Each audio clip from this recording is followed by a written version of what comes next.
Vidus kaip atrodo. Pats diskas angliškai, bet dėžutė užtat lietuviškai, tai irgi labai gražu pažiūrėti. Lenktynės tiesiog paprastas. Rusiškas irgi, vat. Aš kaip vaikas turėjau, tai irgi labai daug ir rusiškų žaidimų žaisdavau. Čia kažkaip rusiškas, prabrūkšnį lietuviškas turbūt, o tas leidėjas dabar nežinau koks tiksliai, bet kažkoks šotė nėra. Gal kažką žino parašytų. Toliau knyga Džiungliai. Tai būtų Džiunglių knyga, toks žaidimas. Tai man atrodo platformeris tiesiog būtų. Labai fainai tie Disney atrodo tokie vaikiški. Tai toj parodysiu, kaip vidus atrodo disko. Taip irgi fainai. Tai irgi, jeigu vaikų kada nors turėsiu, tai tokių žaidimus duosiu žais, kad taip.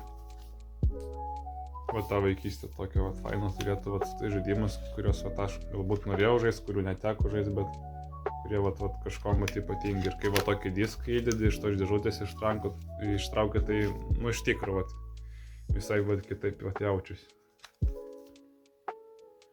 Ok, žiūrim, kad toliau turim. Naminiai gyvūnėliai, tai spėju, čia mergaitė kokią nors žaidė. Tai čia, kas čia būtų, turbūt augini gyvūnus, arba nežinau, kas su jais daryti.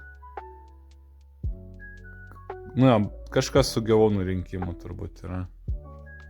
Čia gal kažkiek matosi. Jo, taip. Gal čia mano pusės ir norėtų pažaisti, nežinau. Toliau NBA 2K10. Atsimenu, nežaisdavau tų sportų žaidimų.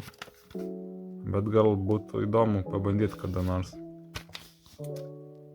Tai irgi rusų kalba. Vienas C Games. Atsimenu, dažniausiai irgi tokių diskų turėjau. Čia netrodo, kokie anksčiausiai žaidimai tuo metu buvo. Taigi ta 4, bolį ir panašiai. Įdomu prisiminti. Čia to aš net apsuksiu kamerą. Tai toks įdomus pavadinimas, vadinasi Gaidžiai. Jo pirma kolekcija, Tai to atidarysiu vidų, parodysiu. Tai taip diskas atrodo.